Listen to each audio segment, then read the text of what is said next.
മന്ത്രിസ്ഥാനത്തെ ചൊല്ലി കേരള ഘടകം എൻസിപിയിൽ തർക്കം രൂക്ഷം. ദേശീയ അധ്യക്ഷൻ ശരത് പവാറിന്റെ നേതൃത്വത്തിൽ സമവായ ചർച്ച ഇന്ന് മുംബൈയിൽ.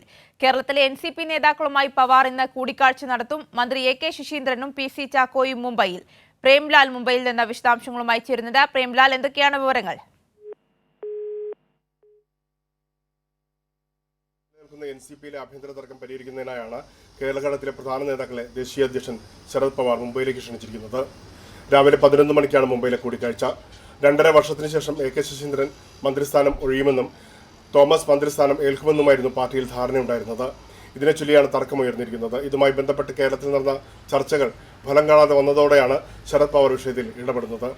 ഇന്ന് രാവിലെ മുംബൈ നരിമാൻ പോയിന്റിലെ വൈബി ചവാൻ സെന്ററിലാണ് കൂടിക്കാഴ്ച. എന്നാൽ ശരത് പവാർ പൂനെയിൽ നിന്ന് മുംബൈയിലെത്താൻ വൈകിയാൽ കൂടിക്കാഴ്ച ഉച്ചയ്ക്ക് ശേഷമായിരിക്കും നടക്കുക. മന്ത്രി എ കെ ശശീന്ദ്രൻ കഴിഞ്ഞ ദിവസം രാത്രി 10:30 മുംബൈയിലെത്തി. സംസ്ഥാന അധ്യക്ഷൻ പി സി ചാക്കോയും ഇന്ന് രാവിലെ മുംബൈയിലെത്തിയിട്ടുണ്ട്. വാഷി കേരള ഹൗസിൽ നിന്ന് രാവിലെ 10 മണിക്ക് വൈബി ചവാൻ സെന്ററിലേക്ക് പുറപ്പെടുമെന്നാണ് അറിയാൻ കഴിഞ്ഞത്. നിയമസഭാംഗമായ തോമസ് കെ തോമസിന്റെ ക്യാബിനറ്റ് പദവിയെ ചൊല്ലി സംസ്ഥാന ഘടകത്തിലുണ്ടായ അസുരസ്യങ്ങൾ പരിഹരിക്കാനാണ് ഇന്നത്തെ യോഗം. 2.5 വർഷത്തിന് ശേഷം ശശീന്ദ്രൻ മന്ത്രിസ്ഥാനം ഒഴിയുമെന്നും തോമസ് മന്ത്രിസ്ഥാനം ഏൽക്കുമെന്നും ധാരണയുണ്ടായിരുന്നുവെന്നാണ് പറയുന്നത്. എന്നാൽ ഈ കരാറിനെ കുറിച്ച് തനിക്കറിയില്ലെന്ന് മന്ത്രി ശശീന്ദ്രൻ വ്യക്തമാക്കി. അതേസമയം പാർട്ടി നേതൃത്വം ആവശ്യപ്പെട്ടാൽ മന്ത്രിസ്ഥാനം ഒഴിയാമെന്നാണ് ശശീന്ദ്രൻ പ്രതികരിച്ചത്. എന്തായാലും ഇന്ന് മുംബൈയിൽ ദേശീയ അധ്യക്ഷൻ ശരത് പവാറിന്റെ നേതൃത്വത്തിൽ നടക്കുന്ന യോഗം നിർണായകമായിരിക്കും.